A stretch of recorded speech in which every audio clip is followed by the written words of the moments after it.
So I wanted to put together this video to show you how to use the radial control change that your Mandala Drum exports from the center to the rim within the context of Ableton Live. Now to do this, you're going to need two things. You're going to need to download Pure Data, which is a freeware audio patching environment. It's kind of a visual coding program, a lot like Max MSP. It's also known as PD on the internet. And you'll also need something called the IAC driver if you have a Mac. And while I haven't tried it, I think you need something called MIDI yoke for the PC. And these allow you to create kind of a virtual MIDI routing within your computer and send the control signal from the Mandala Drum into Ableton Live. So I'll show you what I have set up. It's a very simple Pure Data patch. And when you, I'm not going to go into how to download and install Pure Data. There's a lot of great tutorials on YouTube and on the web, and you can figure that out. But once you've got it installed, you need to just go up into your preferences on Pure Data and your MIDI settings. Make sure your input device is your Mandala Drum and your output device is the IAC driver. Hit OK. And what you'll see here is I have an extremely simple Pure Data patch. Pure Data is very powerful and you can do a lot more in it than this, but for our purposes, all we need is really a conduit to take the MIDI control signal from the Mandala Drum into Ableton. Now, on the left, you see I've got this thing called note in, which goes into strip note, and then there's two numerical values here. What those are the MIDI notes that are coming from the Mandala, and from the Mandala manual, we've got 5. So we have the center, which is a 60, which represents C, 61, 62, 63. You got the rim, 64, and then your rim click, 65. And so that's not actually going anywhere. I just have this thing set up so that it shows you that the MIDI note signal is being transmitted as well. The most interesting part here, though, is the control section here on the right. And so you see a control in, which patches to 2 numbers, so you can see what the control signal is. And like the MIDI note signal, you'll see it goes from 0 in the center to 127 at the edge. And so that data is routing through something called Spigot, which is really just an on-off switch that I've put in, and I'll explain why later. And to show you that works, we'll turn off the Spigot, and so any control changes you see won't affect the stuff at the other end. So we'll go again from the center. And you see there's no real change in these values down here. So let's turn that back on. And the control end basically routes straight to the control out, and the control out goes to the IAC driver, which flows into Ableton. Now, in Ableton, the only thing you have to do is go up into the preferences and make sure you've got IAC driver and your Mandala Drum turned on in your MIDI sync preferences. So I've got a very simple patch in Ableton that I've thrown together. You can certainly do more interesting things, but I think this will demonstrate kind of what you're able to do now that you've mapped the MIDI signal coming from your Mandala into the program. So on the left here, we have a couple of MIDI effects, and this kind of helps replicate what the brain can do, the Mandala Drum brain. On the far left, you've got note length. And the only reason I put this in is to help with the signals that this Mandala sends to the synthesizer. If you turn it off, you hear it's pretty quiet. Really short signal.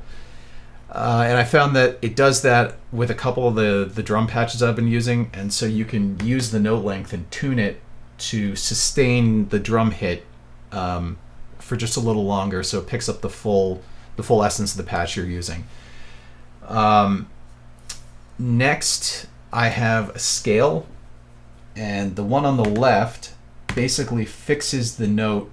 It cancels out all the note changes that you get from the Mandala head and just exports a D to the rest of the channel. So if I do this,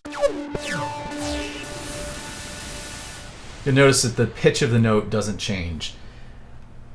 You can also do random, where you have just a random note generated and then use the scale to fix the notes that are actually going to be exported. So here I have a pentatonic scale, and it'll just allow me to generate some random melodies.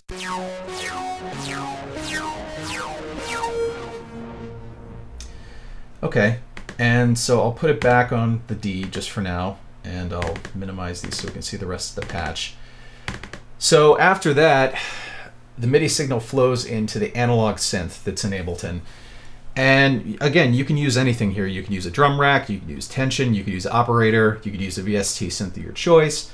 I just picked it because it's got some nice obvious things that can be modulated, like the filter. That flows into overdrive for a little distortion effect, into grain delay, which is an interesting delay plugin, and then into your reverb at the end. Now what I've done is I've gone through and I've made several MIDI maps, and you can see those when I go into MIDI map mode.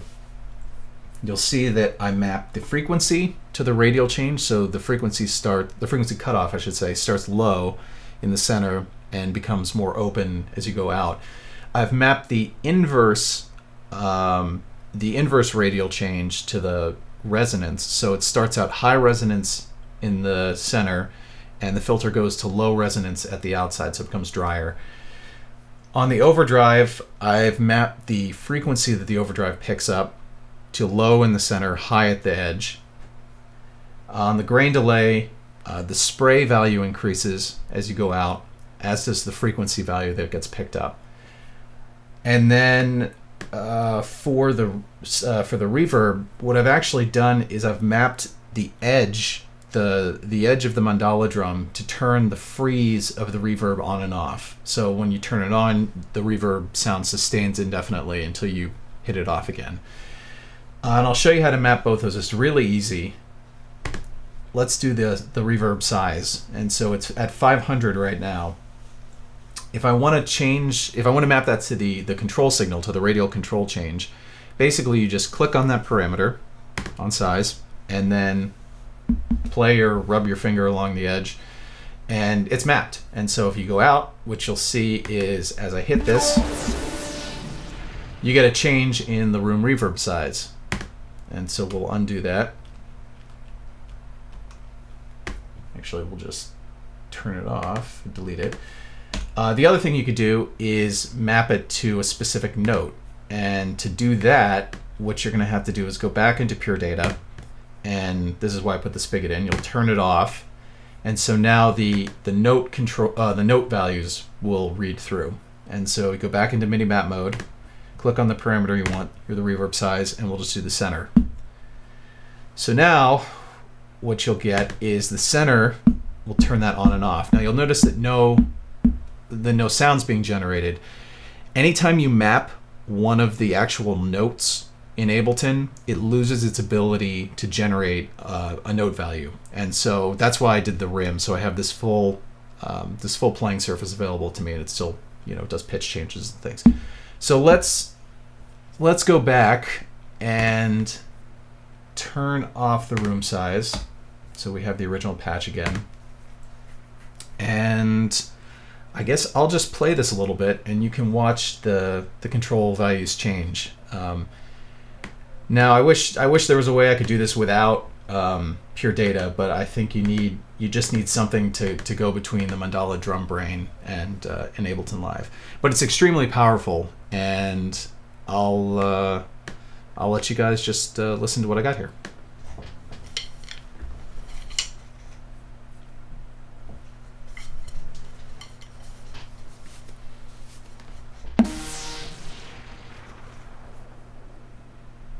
Make sure that's back on.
That's it. Hope it helps.